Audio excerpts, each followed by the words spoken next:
يا إلهي ومليكي أنت تعلم كيف حالي وبما قد حال. Yang ketiga, adab-adab tata cara berwudu, mengambil air sembahyang. Apabila engkau selesai daripada istinja, maka janganlah engkau meninggalkan bersiwak.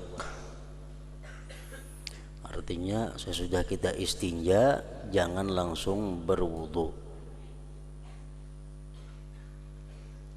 Hendaklah terlebih dahulu sebelum berwudu itu bersiwak. Karena siwak itu matharatun lil fam wa mardatun lirrab wa maskhatatun lisyaitan. Artinya bersiwak itu menyucikan mulut dan menyebabkan keridhaan Tuhan dan membencikan bagi syaitan. Itu 3 macam dari sekian banyak, lebih daripada 70 manfaat faidah daripada bersiwak itu. Orang yang bersiwak itu mensucikan mulutnya, membuat Tuhan ridha, syaitan jadi benci. Dan yang paling besar daripada faidah orang yang selalu bersiwak itu adalah pada waktu hendak mati dia dimudahkan untuk mengucap kalimat la ilaha illallah. Itu faidah yang paling besar daripada bersiwak. Artinya orang yang mengamalkan siwak ini matinya itu husnul khatimah.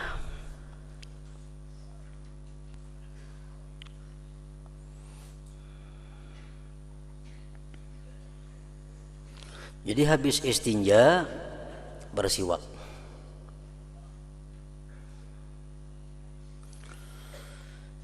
Oleh para ulama fikih dijelaskan bahwa ada 5 macam tingkatan siwak itu. Yang paling afdal, yang paling baik adalah bersiwak itu dengan kayu arak. Bersiwak itu paling afdal, paling baik menggunakan kayu arak. Kayu arak, kayu yang biasa itu bang, rajin nembuan di Makkah tuh. Nah itu ngarannya kayu arak. Itu nomor 1 sudah. Yang nomor 2, siwak itu dibuat daripada jaridun nakal, pelepah kurma. Pelepah kurma diulah jadi siwak. Itu tingkatan nomor 2. Tingkatan yang nomor 3, uduz zaitun, kayu dari pohon zaitun. Ada pohon zaitun diulah siwak. Yang keempat yang bisa dijadikan siwak itu adalah tiap-tiap kullu udin lahu raihah, tiap-tiap kayu yang ada bau harum. Kayu napakah.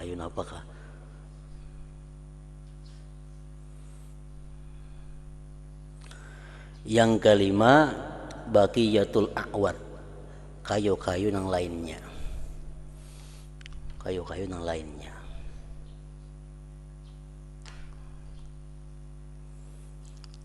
Termasuk di sini adalah tiap-tiap sesuatu yang kasar itu bisa diulah siwak.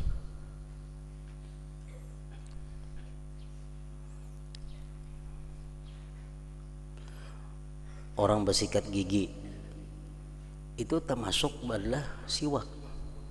Artinya dia mendapatkan pahala asal bersiwak, walaupun itu bukan yang paling afdal. Orang bersiwak dengan sapu tangan, hasil pahala siwak.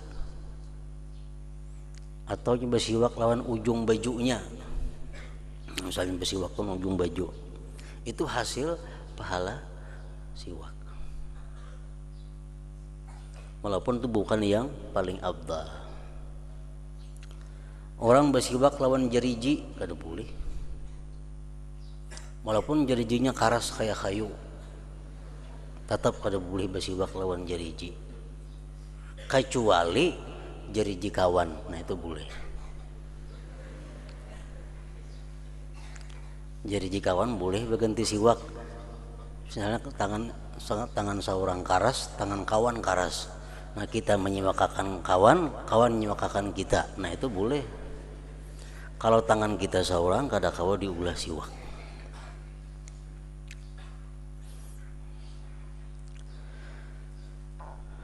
Nah itu derajat atau tingkatan daripada sesuatu yang bisa dijadikan alat untuk bersiwak.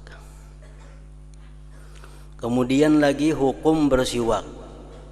Hukum bersiwak itu ada 5. Pertama, bersiwak itu bisa hukumnya wajib.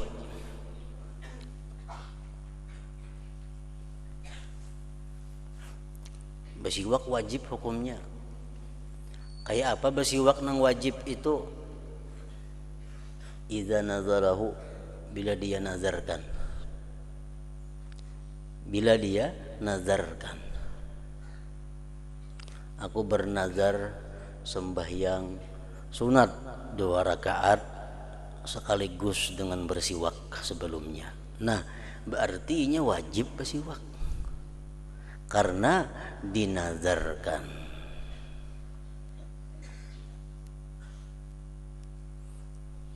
Jadi nazar itu bukan hanya bisa muallak, nazar itu bisa juga munajas langsung.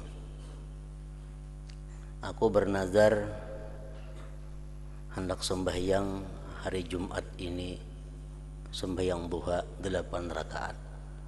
Nah, wajib ini sembahyang duha 8 rakaat. Itu nazar yang langsung ngarannya. Ada juga nazar nang muallak, bila mana aku bisukan Jumat kayak nasihat, bisukan Jumat ini aku sigar, aku sembahyang sunat duha 8 rakaat. Begitu bisukan Jumat awaknya sihat, nah wajibnya sembahyang 8. Itu nazar bergantung ngarannya. Nah, jadi bersiwak termasuk sesuatu yang bisa dijadikan nazar.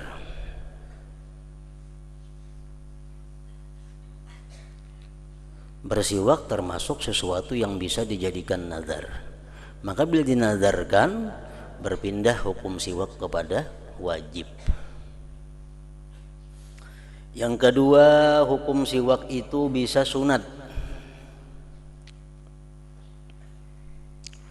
Hukum siwak sunat, ya kayak biasa itu bang, sudah kayak kita bersiwak hari-hari ini, itu sunat. Ada hukum bersiwak itu makruh. Bersiwak tapi makruh. Nah, bersiwak makruh itu sesudah jam 12 siang bagi orang yang puasa. Sesudah jam 12 siang bagi orang yang berpuasa sampai kena buka puasa, itu makruh bersiwak. Ada juga bersiwak itu hukumnya khilaful aula, kurang baik. Kada wajib, kada sunat, kada makruh, tapi kurang baik. Bersiwak tapi kada baik. Bersiwak kada baik itu apabila kita menginjam siwak orang dengan seizin orangnya. Nyempang siwak lah orang sembahyang lalu. Nah, itu kurang baik. Baik dosa bersiwakan itu. Jangan menginjam pun orang. Yang kelima, bersiwak itu hukumnya haram. Bersiwak hukumnya haram. bila kita bersiwak mengambil siwak kawan tanpa seizin inya. Nah itu siwaknya haram. Jadi ada 5 hukum yang mencakup dalam masalah bersiwak ini. Dan lagi di antara kelebihan siwak, salatun bisiwakin afdalu min sab'ina salatan bila siwakin. Artinya sekali sembahyang dengan bersiwak adalah lebih afdal daripada 70 kali sembahyang dengan tiada bersiwak. Bayangkan, sarakaat kita bersiwak lebih baik daripada 70 rakaat tapi kada memakai siwak. Kita sembahyang 2 rakaat tapi kita bersiwak sebelumnya. Kawan dihiga sembahyang 70 rakaat tapi nya kada bersiwak, baik kita. Nah, jadi kita memandang itu asa rugi kada bersiwak sembahyang. 70 kali lipat lebih gandaannya daripada kada bersiwak. Salatun bisiwakin afdalu min sab'ina bila siwak. Artinya sekali sembahyang dengan bersiwak adalah lebih afdal daripada 70 kali sembahyang dengan tiada bersiwak.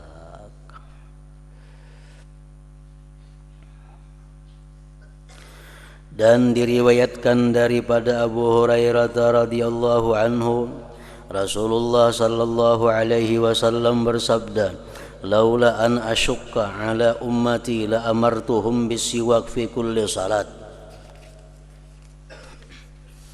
Artinya, jikalau tidak aku menyusahkan ke atas umatku, pasti aku wajibkan mereka bersiwak pada setiap kali sembahyang. Jakanya jar Nabi kada menyusahkan kepada umatku, niscaya aku perintahkan mereka dengan perintah yang wajib untuk bersiwak setiap kali hendak sembahyang. Cuma karena itu dianggap sidin menyusahkan kita, lalu kada sidin wajibkan bersiwak itu.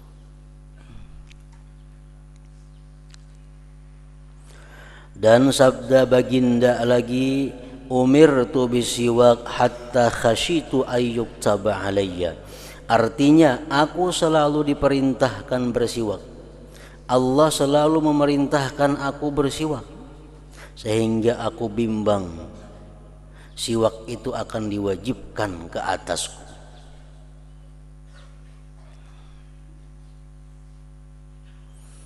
Daripada saking diperintahkannya Nabi oleh Allah bersiwak, lalu seolah-olah Nabi siwak itu wajib aku.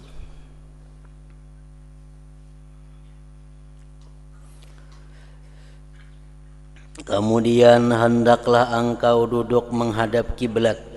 Nah, bersiwak tadi jangan lupa berniat. Menurut pendapat para ulama bahwa siwak itu kada berniat kada apa-apa juga. Jadi habis beristinja kita ambil siwak, kita berniat bersiwak melaksanakan sunat wudu. Kalau kita hendak sembahyang, dalam hati kita berniat bersiwak untuk melaksanakan sunat siwak itu aja. Berhubung siwak di sini, siwak dalam mengenai bab masalah wudu, jadi kita niatakan bersiwak itu sahajaku bersiwak sunat wudu karena Allah Ta'ala. Dalam hati, cukup dalam hati aja sahajaku bersiwak sunat wudu karena Allah Ta'ala. Tuntung sudah bersiwak, kemudian hendaklah engkau duduk menghadap kiblat di atas tempat yang sedikit tinggi supaya engkau tidak terkena percikan air. Dan baca olehmu ketika itu akan doa, Bismillahirrahmanirrahim, Rabbi a'udzubika min hamazatis syayatin wa a'udzu bika rabbi ayyahdurun. Jadi berwudu itu nang baik berduduk, walaupun berdiri kada makruh, walaupun berdiri itu kada haram. Cuma nang baiknya berwudu itu berduduk, baiknya berduduk menghadap kiblat pulang.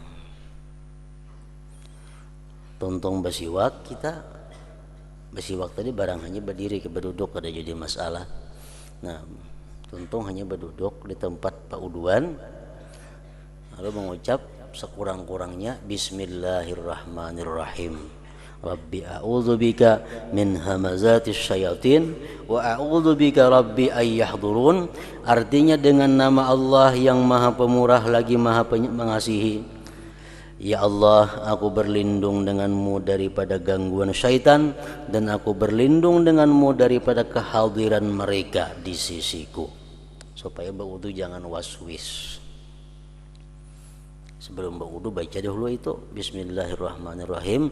Rabbi a'udzubika min hamazatis syayatin wa a'udzubika rabbi ayyahdurun.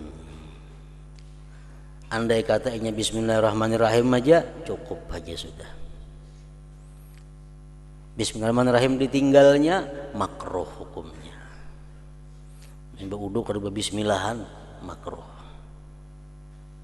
Karena Bismillahirrahmanirrahim itu termasuk yang diperselisihkan ulama kewajibannya.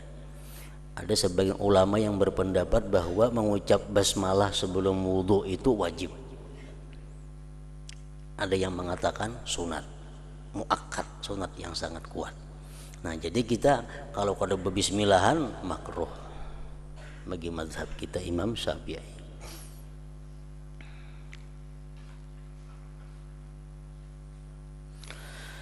Kemudian basuhlah kedua tanganmu 3 kali sebelum engkau memasukkan ke dalam bejana. Ini amunnya berwudu di wadah. Sebelum memasukkan tangan ke wadah, cibuk dahulu, basuh dahulu tangan. Basuh tangan 3 kali. Membasuhnya lintang mana? Mulai ujung jari sampai lilipatan sini. Kor ngarannya. Basuh 3 kali. Dan supaya berpahala berniat membasuh itu. Dalam hati nih berniat membasuh tangan sunat wudu. Hati berniat itu kada sarana di misalnya sahajaku membasuh tangan sunat wudu, kada usah nih itu. Waktu membasuh tangan kita sadar bahwa yang kita lakukan ini adalah sunat wudu. Nah iya sudah itu berniat ngarannya. Amun kita rahatan membasuh tangan tapi hati kita kalain, itu ngarannya kada berniat. Nah di waktu kita membasuh tangan kita sadar bahwa yang kita lakukan ini adalah sunat wudu. Nah itu niat ngarannya sudah. Sama orang sembahyang Allahu Akbar.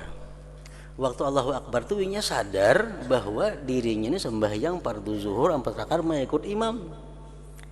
Al-lakas Allahu Akbar. Cukup panjang itu. Bila membaca ya nang panjang. Aku sembahyang fardu zuhur 4 rakaat menghadap kiblat tunai mengikut imam karena Allah Ta'ala. Lalu Allah panjang jadinya laluan. Padahal ada sarana macam itu. Niat itu artinya waktu kita melakukan itu kita menyadari bahwa kita ini sedang ini. Jadi waktu Allahu Akbar sadar kita saat itu kita ini sembahyang zuhur 4 rakaat mengikut imam menghadap kiblat. Nah jadi waktu kita membasuh tangan tadi hendak berwudu tadi, membasuh tangan 3 kali dahulu, kita sadar bahwa yang kita gawe ini adalah sunat wudu. Nah itu sudah niat.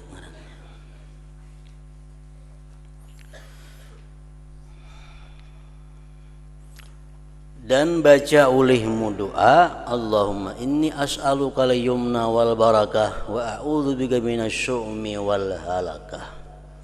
Allahumma inni as'aluka al-yumna wal barakah wa a'udzu bika minasyu'mi wal halakah. Artinya, ya Allah, aku meminta akan Dikau akan tuah dan barakah, dan aku berlindung denganmu daripada sial dan kebinasaan. Kalau kita berwudu karena membasuh tangan, hukumnya makruh. Kalau kita misal berwudu membasuh tangan, cuma kita kada baca doa nih, kada makruh. Kada makruh.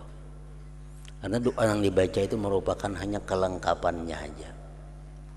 Kita basuh tangan, dalam hati sadar bahwa ini nangku gawe ini sunat wudu, basuh tangan 3 kali, tapi nya kada membaca doa ini, kada makruh. Membasuh tangan sebelum berwudu 3 kali itu termasuk yang diperselisihkan ulama juga hukumnya. Ada yang mengatakan wajib, ada yang mengatakan sunat. Nah, oleh karena itu bagi kita mazhab Syafi'i meninggalkan itu hukumnya makruh jadinya. Maka bila kita memperbuat nang makruh di dalam berwudu, wudu kita itu sudah keluar daripada wudu'ul hasan, wudu yang baik. Bila kita memperbuat makruh di dalam berwudu itu, maka wudu kita sudah keluar daripada wudu yang isbag, wudu yang sempurna artinya. Ada hadis yang mengatakan, artinya ujar Nabi, kalau engkau ada punya sesuatu hajat kepada Allah, berwudulah kamu dengan wudu yang sempurna. Lalu sembahyanglah 2 rakaat, berdoalah kepada Allah, Allah kabulkan hajatmu. Nah, syarat pertama apa? Berwudunya mesti sempurna. Kesempurnaan wudu antara lain meninggalkan yang dimakruhkan.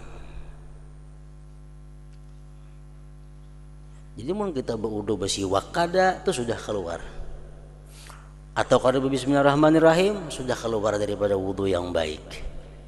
Atau kita akan membasuh tangan 3 kali sebelum berwudu, sudah keluar daripada wudu yang baik. Kemudian hendaklah engkau berniat untuk menghilangkan hadas, atau engkau berniat istibahatus shalah, artinya membuat sesuatu yang mengharuskan sembahyang, dan hendaklah niatmu itu tidak hilang sebelum engkau membasuh mukamu supaya sah wudu'mu.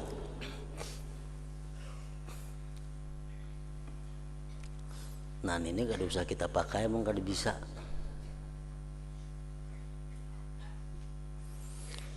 Ini ada cara, waktu kita membasuh tangan tadi, kita sudah berniat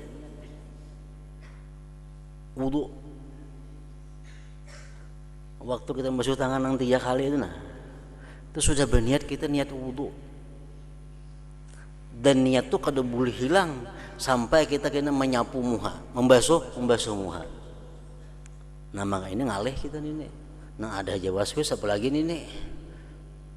Ini yang lebih mudah, tunggu butingan aja. Waktu kita membasuh tangan 3 kali, kita niatakan sunat wudu. Karena hendak baku kumur 3 kali, niatakan sunat wudu. Hendak masukkan banyu ke hidung 3 kali, niatakan sunat wudu. Sudah kena membasuh muha, hanya sahaja aku berwudu. Itu yang iyanya. Itu lebih mudah. Kemudian ambil air 1 cibuk dan berkumur-kumur engkau dengannya 3 kali. Tuntung basuh tangan tadi 3 kali, niatkan niat sunat wudu, hanyar kita mencibuk banyu untuk baku kumur. Niatakan juga kita baku kumur itu adalah sunat wudu. Dan untuk mencibuk baku kumur itu cukup dengan sebelah tangan. Baku kumur usah 12 tangan, kebanyakan anta buang banyunya. Cukup sebelah telapak tangan. Baku kumur cukup ambil banyu setelapak tangannya aja, baku kumur kita niat di hati melaksanakan sunat wudu. Kemudian ambil 1 cibuk dan berkumur-kumur engkau dengannya 3 kali. Jadi boleh ambil secibuk, masuk ke muntung, ke kumur, buang. Ambil lagi, mau kumur, buang. Ambil lagi, mau kumur, buang. Ini sekali cibuk lagi 3 kali ke kumurnya boleh. Boleh 3 kali ke kumur, 3 kali cibuk. Cibuk sekali mau kumur, buang. Ambil pulang cibuk, mau kumur, buang. Ambil lagi, mau kumur, buang. Boleh. Cuma ngambilnya mengatakan cukup 1 telapak tangan aja. Aduh sadin tuh nama ambil kebanyakan ini ku kumurakan kebuang juga. Muntung ada muat ibanyu saya inian lo kok.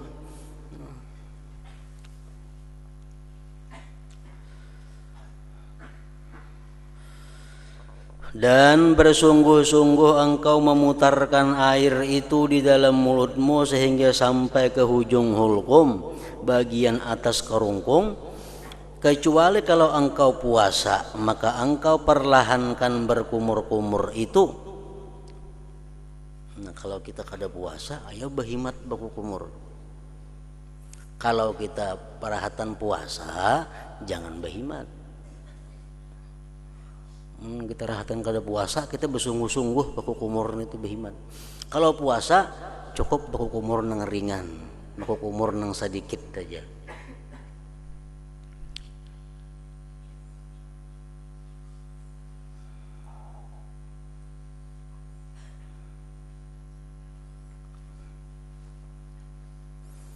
Dan itu resikonya ada kalau kita puasa kita baku kumur banyak behimat, nah behimat ada tak masuk banyu kena katanggurukan, batal puasa, batal. Tapi kalau kita bakumur di bulan puasa sedikit saja, seadanya saja, pas kada sengaja tegalincir banyu katanggurukan, kada batal puasa. Nah itu bedanya. Jadi bulan puasa itu baku kumur sedikit saja. Andai kata sedikit tegalincir tanginum kada bapa. Amun banyak baku kumur tanginum, nah itu batal. Dan baca olehmu ketika itu baku kumur doa, Allahumma a'inni ala tilawati kitabik wa kathrati dzikri laka wa tsabbitni bil qawli tsabit fil hayatid dunya wa fil akhirah. Artinya, ya Allah, permudahkan aku untuk membaca kitab-Mu Al-Quran dan untuk memperbanyak berzikir kepadamu, dan kukuhkanlah aku dengan perkataan yang kukuh la ilaha illallah di dunia dan di akhirat. Maksudnya jadikanlah hidup dan matiku di dalam keadaan beriman. Itu bacaan baku kumur. Apabila membaca rahatan baku kumur, kawalah membaca. Ada kawalatan mau umur membaca. Nah berarti pembacaan ini boleh sebelum baku kumur atau sesudah baku kumur. Sama kayak membaca doa buka puasa, Allahumma lakasumtun, itu kita baca waktu kita buka puasa. Kan buka puasa kita makan minum, artinya itu kalau membaca Allahumma lakasumtun itu kada kawa. Berarti membaca itu sebelum makan buka puasa atau sesudah berbuka puasa.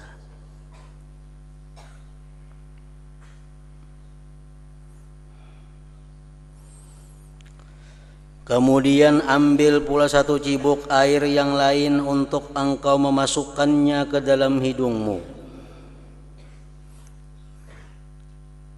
Maka hendaklah engkau beristinsyak, memasukkan air ke hidung 3 kali. Ini sunat wudu juga. Caranya sama kayak baku kumur tadi. Ambil setelapak tangan banyu, masukkan ke dalam hidung sekali, hembuskan. Masukkan, hembuskan. Masukkan, hembuskan. Sekali cibuk aja, kawahnya. Atau 3 kali cibukan. Ambil secibuk, hiut, buang. Ambil lagi 3 kali. Nah itu pun kita niatkan juga melaksanakan sunat wudu. Kalau kita berwudu kada baku kumur atau kada beristinsyak, karena memasukkan banyu ke dalam hidung, maka makruh hukumnya. Berarti kita meninggalkan kesempurnaan wudu, makruh itu. Karena baku kumur dan istinsyak ini hukumnya ada di antara ulama yang mengatakan termasuk wajib. Nah, lalu kita mazhab Syafi'i bila dikhilafkan ulama antara sunat dan wajib itu, maka kita mesti melaksanakannya supaya terhindar daripada perselisihan ulama, terhindar daripada khilaf ulama. Dan baca olehmu akan doa Allahumma arihni raihatal jannah wa anta anni radin. Artinya, ya Allah, ciumkanlah aku akan hidungku ini akan bau wangi surga sedangkan engkau ridha daripadaku. Dan ketika engkau menghembuskan air daripada hidungmu, hendaklah engkau baca Allahumma inni a'udzubika min rawaihin nar wa su'iddar. Artinya, ya Allah, aku berlindung denganmu daripada bau busuk api neraka dan daripada kejahatan tempat kediamanku. Jadi waktu hendak memasukkan banyu ke dalam hidung, baca dahulu Allahumma arihni raihatal jannah wa anta anni radin. Masukkan banyu ke dalam hidung, tuntung menghembuskan, baca Allahumma inni a'udzubika min rawaihin nar wa su'iddar tadi. Nah, habis sudah sunat-sunat muakkad di sebelum wudu. Basiwak sudah, mengucap bismillahirrahmanirrahim sudah, baku kumur sudah, memasukkan banyu ke dalam hidung sudah. Tadi beuduk, beduduk. Nah, memberdiri bang kada makruh. Menghadap kiblat tuh sunat. Mun kita kada menghadap kiblat bang kada makruh. Jadi beda dengan bismillahirrahmanirrahim. Kalau kita kada baca bismillah makruh. Kalau kita kada baku kumur makruh. Kalau kita kada masukkan banyu ke dalam hidung makruh. Tapi kalau perkara duduk atau berdiri, nang abdal duduk. Berdiri kada makruh. Nang baiknya menghadap kiblat itu sunat. Munya kada kau menghadap kiblat kada makruh.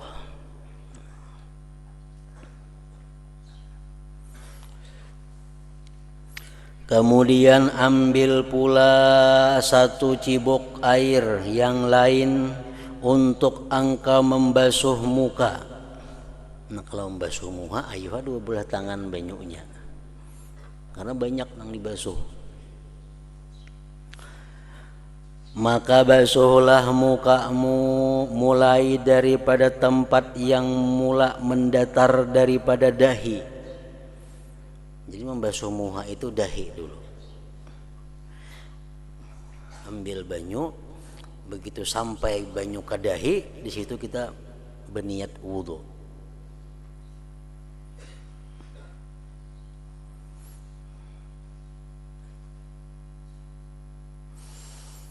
Bahagian hadapan sampai ke hujung bagian hadapan daripada dagu, Waktu kita meletakkan banyu nang di telapak tangan dua telapak tangan ini, nah, kita meletakkan tak ke dahi, di situ kita mengandak niat berwudu sampai ke dagu sini, permukaan dagu. Ini dari segi bujurnya. Dari segi memanjang artinya nang wajib dibasuh pada waktu membasuh muka itu adalah mulai tempat tumbuh rambut sampai ke dagu.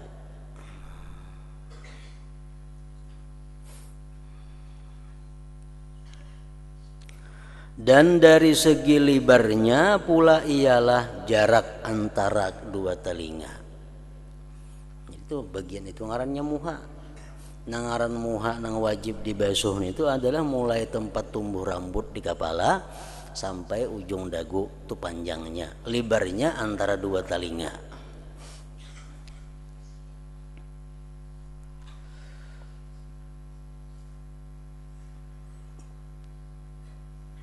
Dan sampaikanlah air itu ke tempat tahzib, yaitu tempat yang telah beradat kaum wanita di Arab. Di sini ada kaum wanita di Arab membuang rambut yang ada di situ. Yaitulah tempat yang ada di antara bagian atas daripada telinga sampai ke tepi pelipis, yakni tempat yang ada di tepi dahi. Ini tahdzib marahnya nih. Ini tahdzib marahnya. Pelipis nih. Ada rambut di sini kalau nih. Nah ini dibasuh yuk ini. Tak mau ditahdzib marahnya. Ini wajib dibasuh. Dan sampaikanlah air ketika membasuh muka itu ke tempat tumbuh 4 macam bulu. Bulu kening termasuk yang wajib dibasuh. Bulu misai, kumis, sisingut termasuk yang wajib dibasuh. Bulu mata wajib dibasuh. Dan bulu azar, jantung di kita, yaitu bulu yang tumbuh daripada tempat permulaan janggut sampai membetuli kedua telinga. Dan wajib menyampaikan air ke tempat tumbuh janggut yang tipis, dan tidak wajib menyampaikan air ke tempat tumbuh janggut yang tebal. Napa minan duwi janggut tipis lawan tebal itu? Bila kita berhadapan lawan orang nang bejanggut, kelihatan ada kulit di sela-sela janggutnya, berarti tipis ngarannya. Nah itu wajib dibasuh sampai ke akar-akar janggut, ke tempat tumbuhnya. Nah bila kita berhadapan lawan orang bejanggut, kada kelihatan kulitnya hibak lawan janggutnya, berarti tebal ngarannya janggutnya. Itu kada wajib membasuh kulit, cukup janggutnya aja nang dibasuh.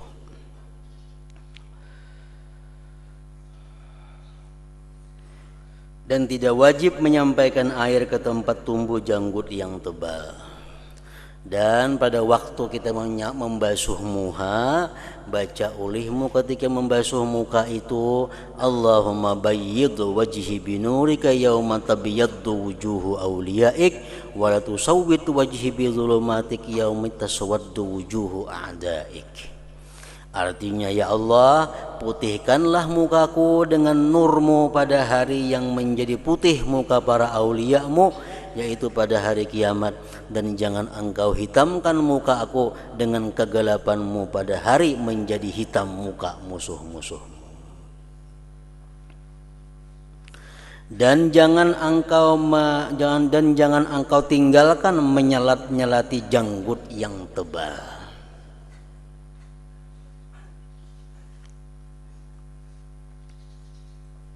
Jadi membasuh muka, orang berjanggut kandal, basuh muka, cukup kayak itu janggutnya. Cuma disunatakan menyelat-nyelati kayak ini mulai bawah, sunat. Kemudian basuhlah tanganmu yang kanan.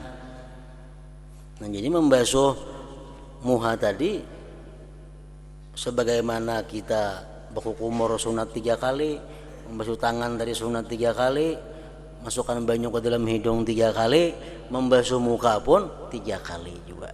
Kurang pada 3 makruh, lebih pada 3 makruh juga. Pas 3 maka. Lain halnya banyunya kada cukup, saraba sekali itu lain kisah. Ini banyunya ada. Kemudian basuhlah tanganmu yang kanan, dan ikuti pula dengan membasuh tangan kiri. Membasuh tangan kanan 3 kali. Kurang pada 3, lebih pada 3 makruh. Tuntung kanan hanya tangan kiri. Kurang pada 3, lebih pada 3 membasuh tangan kiri makruh. Berdahulu kiri pada kanan makruh juga.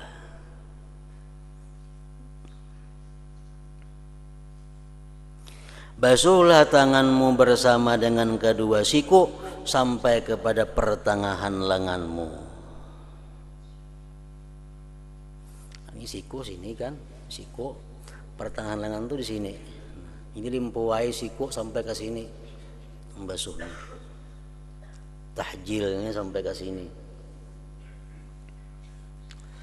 Karena perhiasan di dalam surga itu sampai ke tempat basuhan wudhu. Dan baca olehmu ketika membasuh tanganmu yang kanan akan doa, Allahumma a'tini kitabi biyamini wa hasibni hisabai yasira.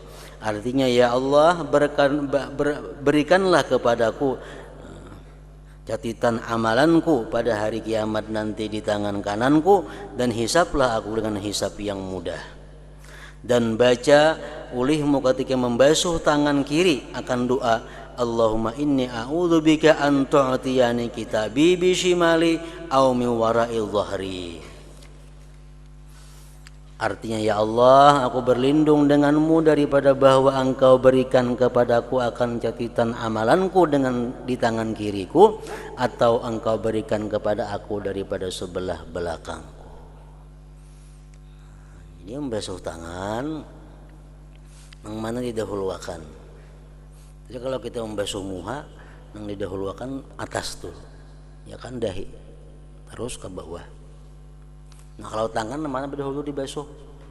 Jariji kah, siku kah? Tergantung cara kita berwudu.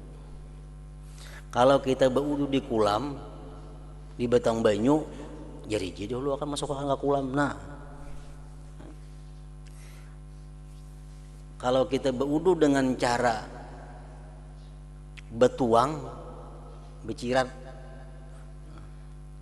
mencirat misalnya, berwudu kita nang dahulu tutui di mana? Siku dahulu akan, nah ke bawah. Sama di keran nggak itu juga? Keran itu bahasa Arabnya sumbur. Nah jadi kalau kita berwudu di keran itu nang sunat dahulu akan siku dibasuh, hanya bersasar ke sini. Nah itu sunat biasa. Amunnya kadang jam itu kadang makruh. Tapi kalau kita macam itu dapat pahala sunat yang lain pulang.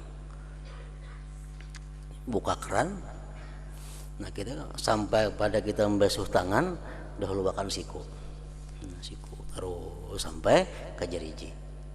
Jadi bila di keran kita siku dahulu, bila di kulam gana di batang banyu yang becalap jariji dahulu akan. Itu kelengkapan daripada kesempurnaan membasuh tangan. Nah kemudian sapulah kepalamu dan ratakanlah seluruh bahagian kepalamu dengan sapuan.